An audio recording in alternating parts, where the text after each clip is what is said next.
8ஆம்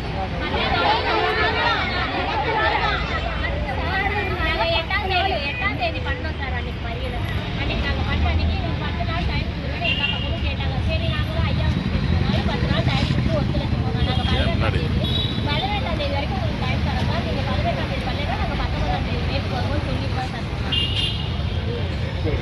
சொன்ன மாதிரி அவங்க செய்யணுங்களா?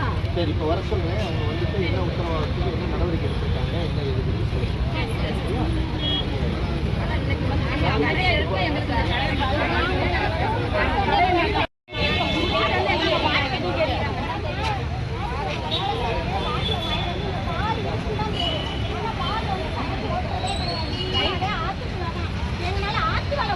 செய்ய முடியல. எங்களால வர முடியல, போக முடியல. அவ்வளோ டார்ச்சர்ல யார் உள்ள இறங்குறான்னு தெரியல, யார் உள்ள நேற்று பாறாங்கன்னு தெரியல. எங்க வண்டி எல்லாம் காணுமா போயிருச்சு. வருஷம் போகாதது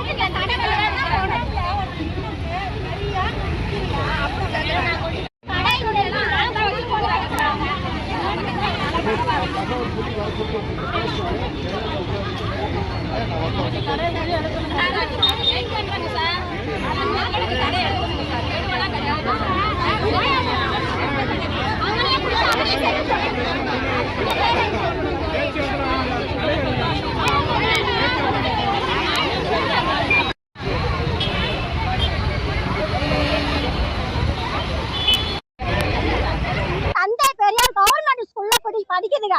அந்த ஸ்கூலுக்கு எங்க பிள்ளைங்கனால அனுப்ப முடியல. பைபாஸ்ல இருந்து சௌதாத்துல இருந்து இந்த ஏரியால ஃபுல்லாவே இங்கதான் இந்த ஸ்கூலுக்கு வரணும். டியூஷனுக்கு நாங்க இந்த சந்துக்குள்ள போகணும். இங்க கூட வெயிட் ஷாப்பை வச்சு எடுக்க மாட்டேன்றாங்க. எங்களுக்கு டைம் கொடுங்க, 10 நாள் டைம் கொடுங்க. நாங்க 10 நாள் நாங்க டைமும் கொடுத்தோம். எங்களுக்கு மாத்தி தர்ற மாதிரி தெரியல. இன்னைக்கு இந்த கடையை எடுக்கலைன்னா நாங்க இங்க இருக்க அத்தனை பேருமே மருந்தை குடிச்சு செத்துருவோம். எங்க கையில மருந்து இருக்கு. இந்த கடை இனிமே திறக்க கூடாது. திறந்தா எங்க பிள்ளைங்க படிப்பு போயிருங்க. நாங்க சம்பாதிக்க எல்லா ஆம்பளைங்க புள்ளுமே எல்லாம் அந்த வெயில் ஷாப்லயே இருக்காங்க. யாருமே வேலை செய்ய மாட்டேன்றாங்க. அவ்வளவு வீட்டுலமே பொம்பளைங்க மட்டும்தான் உழைக்கிறோம். ஆம்பளைங்க எல்லாமே இந்த கடையில தான் குடிக்கிறாங்க. ஆத்துக்குள்ள எங்களால வேலை செய்ய முடியல. ஆத்துல வேலை செஞ்சுக்கிறதுக்கெல்லாம் கைய பிடிச்சு இருக்காங்க. எங்க ஏரியால ஆம்பளைங்க எல்லா பேருமே செத்து போயிட்டாங்க. இருக்கிறதே இன்னமும் 30 பேரா 40 பேரா தான் இருக்கிறாங்க. அந்த வயசுக்குள்ளதான் இருக்காங்க. அவங்க உயிரும் பாதுகாப்பா நாங்க பண்ணோம்னா இந்த கடை இருக்க கூடாது. விபத்துல பாத்தீங்கன்னா சாயந்தரம் வந்து பாத்தீங்கன்னா ஒரு 2 வீலர் ஒருத்தர் மனுஷன் கூட நடக்கவே முடியாது. அப்படியே ஃபுல்லா ரோடு ஃபுல்லா பிளாக்ல இருக்கும். இப்பதான் 1 மாசமா தான் செக்யூரிட்டி போறாங்க. இவ்வளவு நாள் என்ன செஞ்சாங்க? இவ்வளவு நாள் என்ன செஞ்சுட்டு இருந்தாங்க? இப்ப மட்டும் எதுக்கு செக்யூரிட்டி போடுறாங்க? 24 hours கிடைக்குதுங்க சார். அது இல்லாம 12 மணிக்கா திறக்காது. வீடுகளே விக்கிறாங்க, வச்சு வீடுகளே வித்துக்கிட்டு இருக்காங்க. பாதிப்புனா எல்லாருமே அடிக்ட் ஆயிட்டாங்க. எல்லார் வீட்லயுமே ஆம்பளைங்க செத்து போயிட்டாங்க. பெண்கள் மட்டும் தான் அதிகம் அந்த புடிங்கி போய் குடிக்கிறாங்க. அடுத்த தலைமுறை பசங்க எல்லாருமே குடிக்க அடிமை ஆயிட்டாங்க. இது வந்து கண்டிப்பா எடுத்து ஆகணும் சார். இல்லன்னா எந்த பஸ் நாங்க போக விட மாட்டோம். இந்த ஏரியாவோட பஸ் எதுவுமே போக